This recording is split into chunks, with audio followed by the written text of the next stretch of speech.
Well, without wasting any more time, let's now link up to speak with our first guest, APC's Deputy National Women Leader, Zainab Ibrahim, and similarly named Zainab Marwa Abubakar, who is a member of the party's Presidential Campaign Council and Assistant National Spokesperson for the Youth Directorate. So good to have you both. Good morning, and thanks for joining us. Good morning. Very good morning. Thank you for having us. Thank you. Thank you. Good morning. Good morning. Thank you. I would say Hajia Zainab raised to power too, because you're both Zainab. Absolutely. Yes. All right. Good to have you. Well, let's start on a youthful note. Yesterday, your party had, I think, a landmark youth-oriented event in Abuja where the candidate of the party, Bola Ahmed Tinubu, reiterated his plans for the youth. And I'd like to ask the two of you to speak to the assessment of what happened yesterday, one, and then to see if anything new has been said in terms of what the deal is from the APC to the generality of the Nigerian youth. What should the youth expect from your party and from your candidate? Hajia Zainab Ibrahim, you can take that first. Thank you so much. Okay, all right. Please go on. I think, thank you so much and compliments. Mr. President, incoming president to us, has promised the youth something very new and different.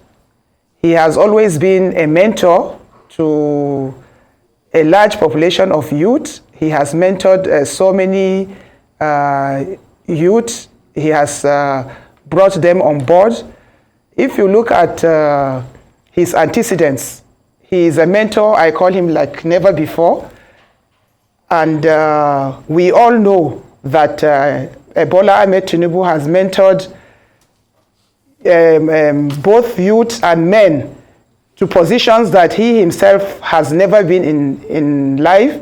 He has mentored the Vice President of Nigeria, Yemi Osibanjo, from a commissioner to being the Vice President of the Federal Republic of Nigeria. And we all know that Bola Ahmed Tinubu was never a Vice President in his life. Femi Bajabiamila, the Speaker, House of Representatives, is a mentee of Bola Ahmed Tinubu. Bola Ahmed Tinubu mentored him to that esteemed position. And even the Senate President is a mentee of Bola Ahmed Tinubu.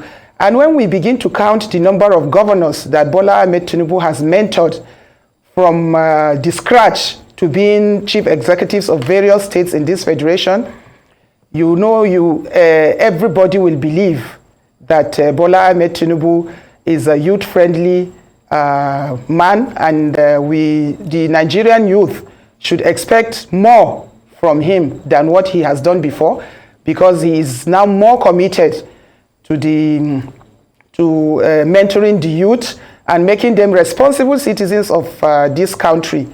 And at yesterday's event, I will post that to my dear namesake, Zainab Marwa, who was there, because I was in Kaduna doing some programs with women. And then I was not in attendance of that program.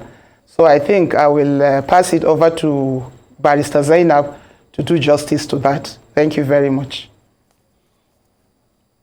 Please go on. Please go on, Hajia Zainab Marwa. Yeah. Thank you, thank you. With the question of the youth, just to put it into context, globally we have 1.8 million people between the ages of 10 and 24. And in Nigeria, we have 130 million people between the ages of 15 and 35. So that stands to tell you the power that we have, you know, out of all the countries in the world when it comes to youth. And so Asiwaju Bola Ahmed Tinubu is somebody that is ripe and ready to galvanize the youth of this country to action. And just for clarity's sake, with the United Nations, youth ends at 35. But in Nigerian context, because we know that all politics is very local, 35 is not the age of youth in Nigeria. It's closer to 50 than it is to 40 youth end. And we have our concrete plans in place, a cohesive document called the Renewed Hope 2023, an action plan for a better Nigeria. And in this manifesto, the incoming president of the Federal Republic of Nigeria, by the special grace of the Almighty God, has laid down his plans for the youth. You know, Amina J. Mohammed, who is the DSG in the United Nations, once said that if women have a glass ceiling, then the youth have a concrete ceiling. And I think I can make bold to say that with this plan at hand, we are going to obliterate, eviscerate, and penetrate that concrete ceiling. So we have plans for more political and social inclusion. There are promises and a compact that has been made with the youth, a promise that is going to be action-backed. First of all, it states that out of all the cabinet members, 3 of them must be below the age of 40. 6 of them must be below the age of 50. And when it comes to ministerial positions, departments and agencies, that is MDAs across the board, there's going to be a presidential directive that says that at least 20% of such positions must be taken by competent youth. And more than that, there's going to be what they call a presidential fellowship scheme. If you recall, in about 99 or 2000, there was a scheme for governor of the day, or governor for a day. And this is where they bring students, secondary students, young people in and make them governor for a day. This was under His Excellency Asiwaju Bola Ahmed Tinubu. And when the students come in, they take their position just for the day and have a feel for governance. And I'm so excited to tell you that the governor for a day back then, a young man called Dayo Israel, today is the youth leader of the largest party in Africa, APC. So Asiwaju follows through from the beginning of when he starts mentoring you, like Haja Zainab said, right to the end. So with the presidential fellowship scheme, it's going to have something exactly like, you know, the governor for the day. And then they're going to have surveys, biannual youth surveys, where they check and track the feedback from the youth twice a year. And then when you want to talk about youth empowerment, you have to think about the fact that right now in Nigeria, according to the National Bureau of Statistics, there's a 33% prevalence rate of unemployment. And that underemployment and unemployment is affecting the youth the most. What this incoming administration has said is that of the 33%, they're going to cut it in half over the next 4 years. So to give you an idea of the numbers, as of 2022, we had 21, I'm sorry for my voice, we were screaming yesterday. We had 21.5 million people that were unemployed. And at the end of this year, by God's grace, that number will be brought down drastically to 19 million people. And by next year, we're looking at 16.7 million. And the year after that, 14.3 million. And the year after that, 2026, 11.9 million people. So we are going to cut that number right in half. And aside from, you know, the normal general economic revolutions, there's a large shift to a digital revolution. And what, especially yesterday at the town hall meeting, His Excellency Asiwaju Bola Ahmed Tinubu made us understand during his wonderful and rousing keynote address was that there's nothing like Yahoo boys anymore. He's going to take them and he's going to reform them and he's going to galvanize them to a technological revolution for this country, which is exactly what we need. Just like what he did in Lagos with the enterprise resource planning scheme that he had, where everything in Lagos around 2000 came under the year 2000, came under technology. And he's going to do that again. So we're talking about a man that has always had good in mind for the youth of Nigeria. He's going to bring out reform for the NYSC. They're going to do a massive job matching platform where they're going to incentivize employers to take the NYSC students, to reform the NYSC as it is today, where these people are now incentivized to take them under their wing and retain them even after NYSC is done. And it's going to encourage more people to go towards the private sector as well. Interesting perspective, Hajia Zainab Marwa Abubakar. But I have a question for Hajia Zainab Ibrahim. There's been agitation for more female representation in governance, especially in public office, as it were. How proactive has been APC in this regard in the past 8 years or thereabout? The APC has been a very gender-sensitive party.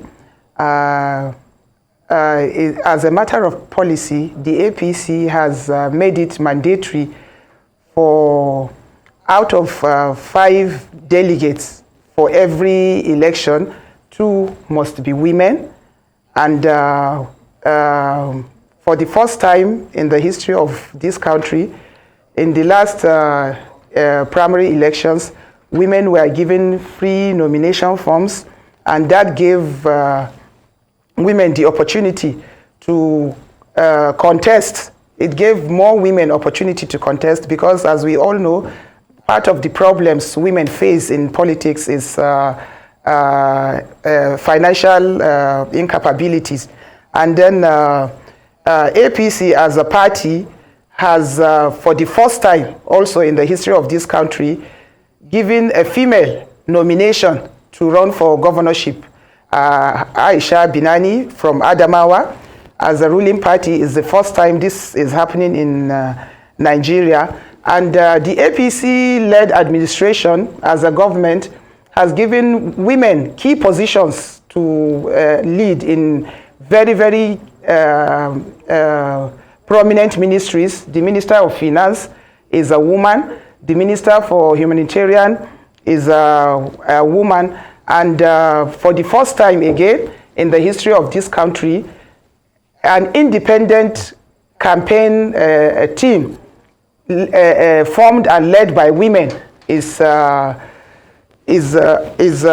in place, and this gives women the opportunity to showcase and then mobilize themselves and then participate actively, because in elections your level of participation determines your level of reward. And that shows that after elections, by the grace of God, when Bola Ahmed Tinubu becomes president, women are going to be carried along more than ever before. And for President Bola Ahmed Tinubu, I call him president already, incoming president, he has promised women over 35% affirmative that women are seeking for, because he always mentions that women are the majority voters in this country, and they play a more prominent role than anybody. And so he feels that 35% is not enough for women. And so APC as a party has done a lot for women, and the Nigerian woman should expect more when President Bola Ahmed Tinubu becomes the president of this country, because he has been a very, very gender-friendly person. When he was governor, he was the first governor in 1999 to pick a woman as his deputy, and that gave a foundation for women deputy governors that we see in this country, in especially the southwest states, and then we even have another one in the northern part of this country, that is Kaduna. So the APC as a party has done well for women, and women should expect more, especially with the coming of President Senator Bola Ahmed Tinubu as president after 2023 general elections. All right, thank you, Hajia Zainab Ibrahim. But let me go to Hajia Zainab Marwa Abubakar. And I would like you to return to the thoughts that you were expressing earlier about what your candidate, the presidential candidate, Asiwaju Tinubu, said first in Benin, at the Benin rally, and then in Abuja yesterday, about the plans in trying to convert those who are into Yahoo, I believe those who are into 419 and fraud, to becoming tech experts. How precisely does he plan for this to work? Is he planning, for example, that when people like Hush Puppy, who have been convicted and are returning back to normal life, will be absorbed one way or the other into becoming some kind of expert? What precisely does this entail? Is it to, because if the idea, people will ask, if the idea is to expand on tech hubs and things like that, there are many non-tainted youths all over the country who are doing very well and who can be supported. Why the focus on Yahoo boys? And then to also add to that, if there are plans to convert fraudulent young people who are into Yahoo, will there also be plans to convert and reintegrate into the society those who are into drugs, for example? And I know that you and I, you more than any other person, will know what the NDLEA is doing in that aspect. And I don't think that converting them will be top on the agenda. It is to deal with them. It is to make them see the consequences of bad behavior. Why then is Asiwaju Tinubu interested in converting the Yahoo boys? Thank you so much. It is not an interest in picking up the criminals or reforming the criminals. The interest there is preemptive. So we have what they call the Yahoo boys, and predominantly these are people that use technology for criminal activities. And the plan is that they will be reformed in so much as they can be taken and have a mindset reset.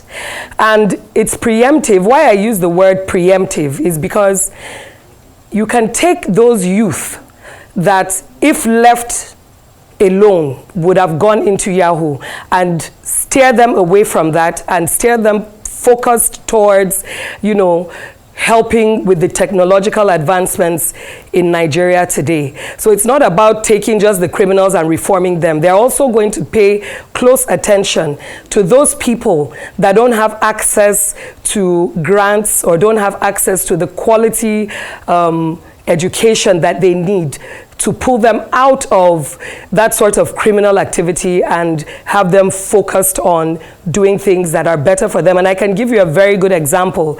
If you remember some 30 years ago in Lagos, there were some young people that were known as area boys.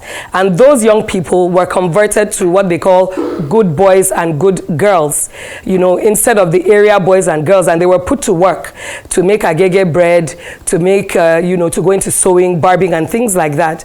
So I think that it's not, as you say, just about reforming criminals. It's also about being very, very preemptive. And I do agree with you very much that the best idea is not to take, for example, drug addicts that are used to criminal activity and reform them. But then, being a lawyer, I have to speak to the fact that, circumstances lead to circumstances. And as a society, there is a need to have the heart to reform people that have lost their way and pull them back to the right way. You cannot altogether throw the baby out with the bathwater. Unfortunately, due to so many pre-existing things, the youth in Nigeria are a lot of them, not all of them, but a lot of them are despondent and they're desperate due to unemployment, like we were discussing about before. And so there's a need actually for this incoming administration to focus and reform some of them. And those that don't need reformation, we just need to bring them together, galvanize them properly to action through giving them the requisite skills that they need to be good members of the society. So if that answers your question, you asked me to continue with my train of thought. And we're talking about reducing the unemployment. So away from this new digital economy and the general economy, there are other things that are being put into motion and that will be actualized when Asiwaju Bola Ahmed Tinubu becomes the president, by God's grace, this year. Just like access to credit facilities, most young people have good ideas, but there is this lack of access to credit facilities. And so the CBN will be made to give sustainable incentives to commercial banks and other federally owned financial institutions to actually focus on the youth-led enterprises, and see how they can make and simplify the access to the credit facilities at a very low cost. And also, we're looking at innovation and incubation hubs. So there are some youth today that are actually into inventing, but they don't know their rights. And so there's going to be an expansion of incubation hubs where these people are going to be trained and skilled at things like patents and trademarks in order to protect and acquire their intellectual property. Also, there's going to be mentorship. Like Auntie Zainab was saying, you know, you cannot write the history of Nigeria without writing down the names of the people that Asiwaju Bola Ahmed Tinubu has put into power in this country. And as I said earlier, he not only mentors them, but he mentors them to greatness. He doesn't leave them. He follows through with it. And so he's going to systematically institutionalize this mentorship by creating a transgenerational mentorship. They're going to get 2 million Nigerians, well-meaning Nigerians, professionals and entrepreneurs, to actually key into youth-led enterprises and the youth at large and mentor them. Okay. They're going to hone their skills, and they're going to help them to secure jobs as well. Okay, Barrister Zainab, just a quick one before we go back to Ajia Zainab Ibrahim. I understand how the things that you are saying will appeal to youthful members of your party, but in terms of the undecided, in terms of the generality of the youth, many of whom are younger, not the definition that you have given it, those who are closer to 50 than to 40. I'm talking about those between 25 and 35, you know, as we understand it in terms of the definition by the United Nations. How do you think, or why do you think that the generality in that cadre will listen to your candidate much more than, say, listen to a Peter Obi, who seems to speak in their language, who seems to connect better with them? What will you say differently to such people who are not members of your party and who think that there ought to be a change from those who are more than 70 trying to rule us, but to have a youthful, younger, more IT-savvy people to be at the helms of our affairs? I first of all want to say that I disagree with you, saying that Peter Obi speaks the youth language more than Asiwaju Bola Ahmed Tinubu. I also disagree that the youth listen to Peter Obi more than they do Asiwaju Bola Ahmed Tinubu, and that can be evidenced by the turnout in the groundbreaking town hall meeting that became a rally yesterday held here in Abuja. I can tell you categorically that in life, you don't look at words, you look at action. And so we're looking at the antecedents, we're looking at the past, we're looking at what has been done before. We're not listening to promises, empty promises from people. We're looking at the past. Asiwaju Bola Ahmed Tinubu, when you talk about technology, I've told you that in the year 2000, he revolutionized how Lagos State works, and he made it all technology based, and that has continued to this very day. And it is not about his age, no, it's about what he wants to do with the youth. If he is 15 years old and has no good plans for the youth are not interested. So even if he's 100 years old and yet has the youth at heart, Asiwaju Bola Ahmed Tinubu is the reimagination of what youth should be in Nigeria. He has told us, and he stands as a clear representation of where the youth are going. And I can tell you categorically today, sitting here, that Asiwaju Bola Ahmed Tinubu is the one candidate that has always had the youth in mind. If you look at from the beginning of this rally and the campaign till today, he has always spoken about the youth. He has used his past to talk about his present and to tell us what the future will be, and that's why we follow him. Some people that are speaking now, when they were in power, were not really able to carry the youth along. So as I said, we're not listening to empty promises. We need compacts backed by action. And that's what Asiwaju Bola Ahmed Tinubu can do for us today. He has talked about technology, just like you said, and he has used it before. And he has explained to us that the custodians of the next incoming government, his government, are going to be the youth. And he says it and we believe him. Why? Because he has done it before. Look at all the people that he's surrounded with. You will find that most of them are young people. Look at the people at the helm of his affairs. You will find that most of them are young people. Even in his kitchen cabinet, you will find a lot of young people. All the people that he has mentored to greatness, he started when they were very young. Even before you and I knew that there would be something tomorrow. This is a man that is hell-bent on pushing the youth. This is a man that is hell-bent on bringing the youth up. And we are proud of him and we are comfortable with him. And I'm telling you today that he speaks our language. He speaks it loud and clear. And where he goes, we must follow. On his mandates, we shall stand. All right, just before I go to Hajia Zainab Ibrahim, we have a short clip of the presidential candidate for APC, Bolaji Bola Ahmed Tinubu, rather. This is no Isewu or Biapalo talk. This is a concrete plan that we have. This is an assured hope for all of you. You are young, you are strong, you are intelligent, and your support is the key to unlocking the economic prosperity and progress of our nation. I must first of all say, I am very proud of Nigerian youths. They created a great economy out of darkness. You see why? I never joined their club, and I will never need their endorsement, and I will beat them in every election.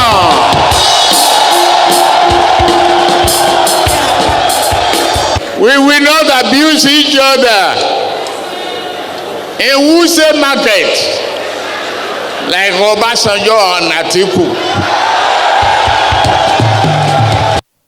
Some words there by the APC candidate, a presidential candidate there. So, Hajia Zainab Ibrahim, I've got a question for you. How do you mobilize women to get involved in public office in a society where men seem to be in control of major facets of life?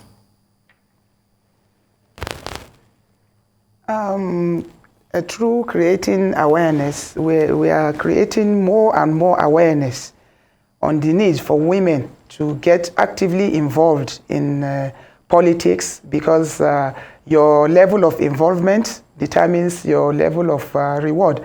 And just as I mentioned earlier, even yesterday, I was in Kaduna State, where I visited 2 local government areas and then capped it up with the state capital to mobilize and sensitize women on the need to be actively involved in political activities of the country, especially the forthcoming 2023, the forthcoming February general elections.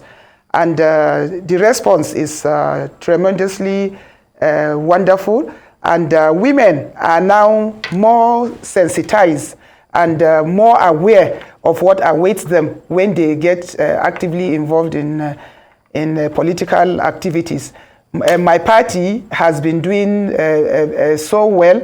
I have visited like 8 states already, and the women leader is also visiting some southern states in order to sensitize and mobilize women and galvanize support for the party, because the presidential candidate of the APC has promised women over the 35% affirmative that we are seeking for. And that gave us more zeal and will to sensitize our women to actively vote and massively vote for him, because when he becomes president, we know that we are in safe hands. Being a gender-sensitive person, someone who has supported his wife to be in the Senate for the third time, and someone who has given a platform for women to be deputy governors in this country. Women expect that if Bola Ahmed Tinubu becomes president of the Federal Republic, we are going to have more women participation, especially in elective position. And so the party is doing a lot of sensitization, and the response has been wonderful. All right, Ajia Zainab Ibrahim, just a quick one before we let you both go. I know that you must be happy that the appeal court has restored your candidate in Adamawa, Aisha. Absolutely. Yes. What are the Binani? Yes, I mean, what are the plans to get her to be governor? And then, secondly, very quickly, what will be your approach to getting the 3 bills that the House of Representatives rejected, particularly the one on 35% affirmative action, for the House to revisit those bills and make sure that they become law, so that, you know, they can better the lot of women who are into politics and who are seeking appointment? What will be your approach if Asiwaju Bola Ahmed Tinubu, for example, becomes the president by May this year? Thank you very much. In the area of sensitizing women for the Adamawa election, not just women, the youth and the general public, to massively vote for the first going to be governor of this, female governor of this country, all hands are on deck. I want to tell you that every woman of this country is with that project and has taken that project to be her own. And everywhere we go to, we tell women, even if your voting point is not Adamawa, speak to somebody you know in Adamawa State. And women have been contributing in terms of strategy, in terms of support, and what have you. We are all behind the only female candidate on the ballot. And I want to assure you that she is flagging off her campaign on Monday, on the 9th. Almost every woman of this country wants to be part of it. And not just being part of it as physically, every woman is praying for Senator Aisha Binali, including the men. And everybody is contributing, especially the Nigerian woman is behind the project and is willing and ready to give all kinds of support to that project until we produce the first female governor in this country. And we all know that the incoming president of the Federal Republic of Nigeria, Senator Bola Ahmed Tinubu, being a gender-sensitive person, is also charging and encouraging women, especially the candidates, in order to encourage, yes, Nigerian women and give them confidence to produce the first female governor of the country. And